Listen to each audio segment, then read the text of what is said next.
In my mind, fighting games are commonly enjoyed for their variety, uniqueness, and the options allotted to the player, especially while still in a setting that employs not only themselves, but also another player. As a result of this, taking away the options of the player are generally a negative. But, what about the instances when the player has to be somewhat restricted to uphold the idea of an actual fight? If you were semi-conscious when you clicked on this, you should realize I'm referring to the defensive state, and how many games deal with having to remove your options in the less hype aspect of the fight. Even though I'm someone who isn't the best at these games, I thought I'd share what I enjoy about them. Feel free to calmly criticize my opinions, and I'm sure we can have a nice discussion. Also, be sure to bring up which options you like and why I'm an idiot for not including them. Since it's quite literally something every fighting game needs to have to be designated as such, I find it particularly interesting, although unsurprising, that it's a commonly looked down upon aspect of the game as well. The reason this is so unsurprising is that from the perspective of the developer, it makes a lot of sense to make defending so unfun. Of course, making the defensive aspect of a game quite literally meant to have two gorillas swinging at each other fun and interesting is defeating the entire point, but making it so that the player on the defensive doesn't want to throw their $200 fight stick out the window is most likely a good idea for the game's life as a whole, which is an idea that starts from the very dawn of the fighting game genre, where there are breakthroughs made, but a lot to be desired. I mean, in SF2, the grandfather of the fighting game genre, there's really only the high and low block, which in itself is kind of amazing. By separating the moves into three types of hits, high, low, and mid, this adds the basic idea of the advantage and disadvantage states in a fighting game that we have today, where the aggressor is trying their damnedest to ape-claw their way into a hit in whatever way their character's tools may allow them to, while the one on the defensive is trying to react and read if the monkey is going to hit them up or down next. While simple, this mechanic fuels the basis for not only the majority of the decision making that many have come to love within the genre, but also a large majority of the design choices that are made in the rest of the genre. Now onto the games that I like. Going back to Street Fighter for a second, SF3 has by far a more refined sense of what it wants to do defensively, with the parry system that allow the player to have more choices when defending that rely on reads and reactions. While parries are strong and when used well allow the player to get the upper hand in a defensive position, the fact that the parry input is faced the opposite direction of a block, literally unallowing you to block whilst trying to do so is genius.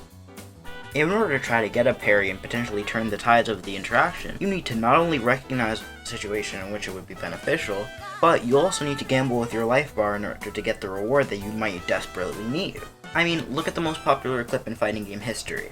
Without this mechanic and an understanding of the exact risk Daigo is putting himself in this clip, it wouldn't be anything of note at all. I mean, Daigo is literally forfeiting any and all opportunity to defend himself in any other way. If he even slightly misread the timing or executed improperly, he would have simply lost the round. Evo Moment 37 would never be nearly as hype as it is today without parrying. While the strengths of parrying do make it so that SF3 has become quite the gun mode game in this day and age, I think otherwise this mechanic is really strong, and the risk reward provided is something that I think SF3 as a whole does really well. Guilty Gear, on the other hand, takes a vastly different approach than SF3. While SF3 gives you parries that can be used to turn the tides in your favor, or rather, combo into a reversal option, Gear gives the player two extra options, in Burst and Faultless Defense, that while they can be used to help turn the tides in your favor, they're not as directly helpful in taking the advantage state for yourself, and more so buff your defensive state so you're able to take the steps to get out of the defensive position and back into a neutral state more easily. I'm not saying that either of these are better than the other, by the way. Both of these systems are very compelling and give the player a lot of interesting choices that they might have to make. In my opinion, one of the best aspects of how Gear approaches both of these options is that they are both tied to a meter. This adds another layer of resource management to the game and is a great way to encourage player choice and better learning mindsets. When you can only burst your FD after making certain meter requirements, it's a lot easier for a learning player to understand where they may have made a mistake in their usage of burst or FD. A great example of this is recently in Strive, where a friend of mine had pointed out that I wasn't necessarily using burst the best I could be. I would let myself get comboed by Leo without fail, but I would always burst his DP. This is likely because my monkey Giovanna brain thought it would put me in more risk than, I don't know, a full combo or block string. Getting over that bad habit over the course of the session was really satisfying, and without burst being as limited as it is, it wouldn't have been nearly as interesting. And that's not even mentioning Faultless Defense. Tying this directly to tension is genius because while newer players will underuse this mechanic and get worse outcomes as a result, more experienced players will understand that using a well-placed FD can be extremely helpful. Both of these mechanics grow with the player as they grow, and giving them more interesting gameplay enriching choices. There is also Just Defense. That's simply an anime fighting game instant plot, which, not for lack of being interesting, there isn't much to talk about. It's honestly somewhat similar to parry, although safer and less rewarding.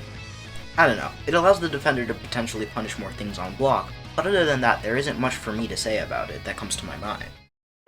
Alrighty, here's the part where I talk about platform fighters, which is also coincidentally the time where half of my demographic begins to hate me. Of course, I'm mainly talking about Smash, although every other platform fighter I've played has similar options that work very well for those games individually. I just have the most experience with Smash. Smash takes the simple mechanic of a block and changes it to a shield that you can act out of with any option, including the game's other grounded defensive options, that being rolls and spot dodges, although with some actions having more lag than others. Outside of those previously mentioned options in shielding, there's also air dodge and directional air dodge, both of which being aerial options mostly used to get out of juggles and air combos. Furthermore, there's parries, which are kind of like SF3 in the sense that they increase the punish window, but instead of inputting a direction, these are inputted simply with a correctly timed release of the shield button. And teching, which, unlike tests in other fighting games, is something used to negate a lot of the extra lag you would get while landing a hit stun if you time your shield press properly. All of the grounded options mentioned, minus teching and parrying, can be inputted without shielding, mostly giving the user some invulnerability in exchange for some lag. But there's also the mechanics that are completely unique to platform fighters, those being directional influence, known as DI, and smash directional influence, known as SDI. In simple terms, these two mechanics allow you to manipulate how you're being launched by your opponent's move by moving your stick while in hit stun, thus affecting their combo and advantage state as a whole. I could honestly never reach the full grasp of how these options work well in the fighting game genre, but the reason I mention all of these options is because I think platform fighters do the best job out of any fighting game, making the player that's in a position where they must play the defensive feel that they have a plethora of options to escape, that when used skillfully can simply reset neutral or put the defender in a position of advantage, as no other type of fighting game to my knowledge has a system where you can consistently influence your opponent's combo and advantage state just by using your knowledge of the moves to truly make a difference. This not only adds to the depth of the defensive state, but also adds more depth to the advantage state, since the aggressor needs to keep DI in mind while you're trying to get the most out of their advantage. It's part of what keeps me coming back to Smash specifically, even with my issues with the game. Otherwise, that's about it for what I wanted to talk about. While there's a lot of things I could have thought of, these are simply the ones that I found the most compelling and interesting at the moment. Not to say there aren't other defensive mechanics I adore. I didn't even get to mention the shield system in Melty Blood, advancing guards in Marvel, or how movement mechanics can act as a defensive one in games like Tekken and Melee. But I can always add a part 2 if I feel that's necessary. All of these mechanics are so complex and add onto the identity and game feel of the game, but are only one aspect of it.